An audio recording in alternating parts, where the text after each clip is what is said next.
Le système juridique sénégalais, comme beaucoup d'autres dans le monde, repose sur un ensemble de lois. Ces lois définissent les actes considérés comme des infractions pénales. Comprendre ces infractions est crucial pour toute personne vivant au Sénégal ou y étant de passage. Cette connaissance permet aux individus de mener leur vie dans le respect des lois et de comprendre leurs droits et responsabilités. Savoir ce qui constitue un crime permet d'éviter les malentendus et les conséquences juridiques involontaires. Cela permet également aux individus de coopérer avec les forces de l'ordre et de contribuer à une société plus sûre. En comprenant les composantes d'une infraction pénale, les individus peuvent mieux saisir les complexités du système judiciaire et défendre leurs droits ou ceux des autres. Le code juridique sénégalais est basé sur une combinaison du droit civil français et du droit coutumier. Ce mélange unique crée un système où la compréhension des éléments d'un crime est essentielle pour son application juste et équitable.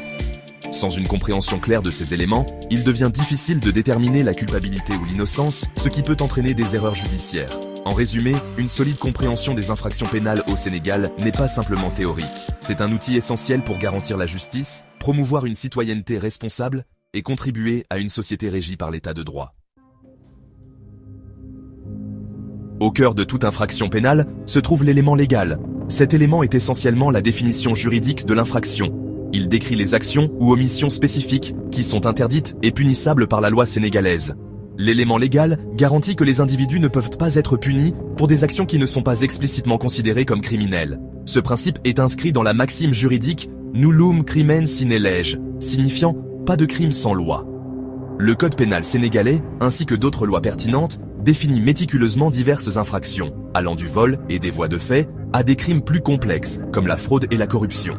Chaque infraction a sa propre définition légale spécifique, décrivant les éléments requis pour qu'un acte soit considéré comme un crime. Par exemple, l'élément légal du vol au Sénégal exige la prise illégale du bien d'autrui dans l'intention de priver définitivement le propriétaire de son bien. Cette définition établit clairement les actions et l'intention qui doivent être présentes pour qu'un acte soit considéré comme un vol en vertu de la loi sénégalaise. L'élément matériel d'une infraction pénale, souvent appelé « actu re », implique l'acte physique ou l'omission illégale qui constitue le crime. Il ne suffit pas d'avoir une intention criminelle, il doit y avoir une action ou une inaction correspondante qui enfreint la loi. Par exemple, dans le cas d'un vol, l'actus reus serait le fait de prendre effectivement le bien d'autrui. Cet élément garantit qu'il existe un acte ou une conséquence tangible qui peut être observée et mesurée.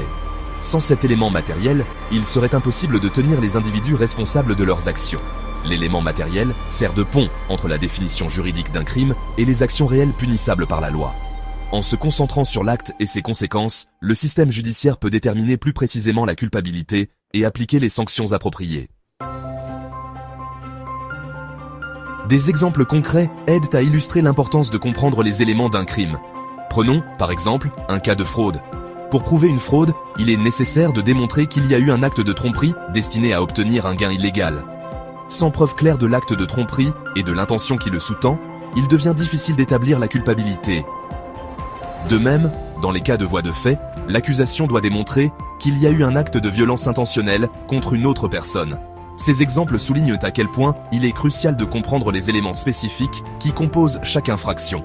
Ce faisant, les individus peuvent mieux naviguer dans le système juridique, protéger leurs droits et contribuer à une société juste et équitable.